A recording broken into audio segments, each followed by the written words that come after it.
It's cold, it's dark, it's raining, it's winter, which means we're not all out in our cars as much as we'd all like to be. But wouldn't it be nice if come spring, you could come out to your car in your garage and have it showroom fresh? We're going to give you a quick guide to putting your car to bed for winter in the best possible way. When it comes to cleaning your car, picking the right products is the best place to start. Sure, you can use washing up liquid to wash every part of your car, but using the right products for the right areas will ultimately give you the best finish and will be best for your car. Using a hose pipe to wash your car is by far the most common way. Some people like to use pressure washers, but a word of caution, some pressure washers are very harsh. So if you are going to use one, we'd recommend using one with an adjustable power setting, just so that you can protect your paintwork that much better. To best protect your paintwork, we always recommend the double bucket system. The principle being that you have one bucket full of soapy water to wash your car with, and another to rinse your sponge or mitt, and grit guards in the bottom of each bucket to make sure that we're removing any pieces of gravel or grit. Now, while I sit here in a nice warm office narrating this video, my colleague Mark is out there actually cleaning this car. Now, he's starting off with wheel cleaner. We spray this on each of the wheels just so it starts eating into the dirt and brake dust and things which are trapped there. And he then needs to agitate that with a brush just to make sure that it's getting into all the little nooks and crannies and we're releasing all of the horrible grit. Once you've left that to dwell for a few minutes, just come at it with the hose pipe or your pressure washer and make sure that we're rinsing the wheels nice and thoroughly, get everything off. Now for the fun part, the snow foam. Now, snow foam actually plays a very serious part in the cleaning process of the car. The idea being that it's going to remove all the largest pieces of grit and dirt that sits on our paintwork, which will prevent us from rubbing that into the paint later and causing damage when we actually get in with the sponge or the hand mitt. Once you've sprayed a decent amount of foam over the entire car, just leave it to stand for a good 5 minutes, go and make yourself a cup of tea and let it do its job. For those who don't drink tea and want something else to do at the moment, it's actually a great opportunity if you want to clean the inside of your wheels. Cleaning the inside of your wheels can be done using a long nose brush, or for the super dedicated, take your wheels off. Now that the snow foam's done its job, we're just going to rinse it off ahead of doing our contact wash.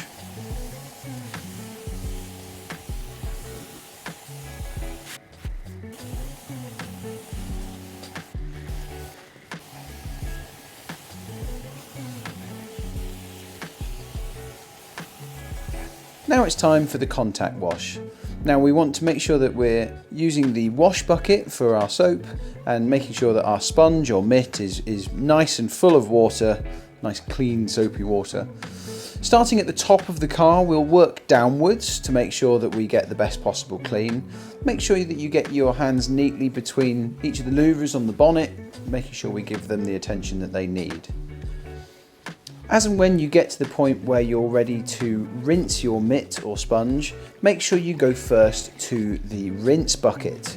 So what we're doing in there is rinsing out the sponge and make sure you wipe it against the bottom of the grit guard to get any little bits of grit or gravel off the sponge before you go back into the wash bucket.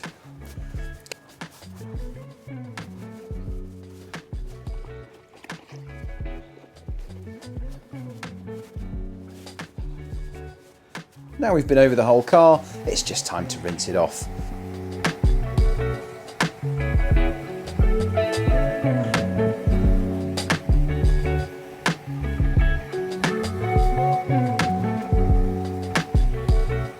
Now that we've rinsed our cars off thoroughly, we're just going to make sure we dry them.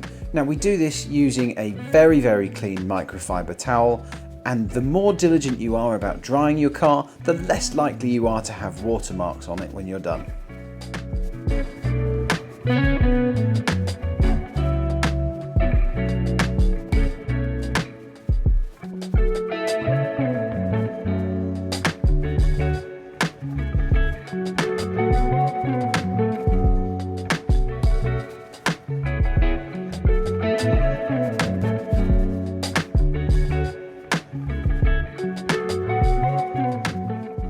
If you'd like to go one step further still, then you could look at detailing sprays or polish to really get the best shine from your paintwork.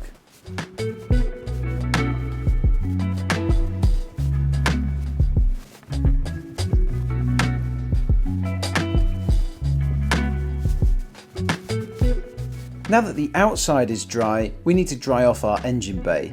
Because of the louvres and Caterham bonnets, water is going to make its way in there, but actually it's a great way of making sure that we can clean our engines.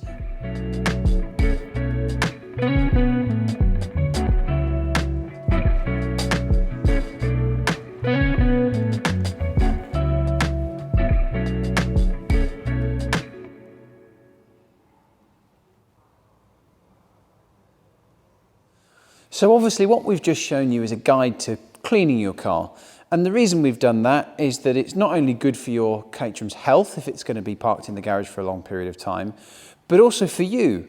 When you get to the end of winter and your car comes out of hibernation, it's like getting yourself back into a new car. Now there are obviously some other important things to take into consideration if you're putting your Caterham away over winter. First and foremost, your battery. It's very worth making sure that it's either disconnected or on a good quality charger over the course of winter. There are some other interesting guides to things like engine maintenance over winter. And actually, Premier Power Engines recently released a blog which we thought was particularly interesting, and we've put that in the description below.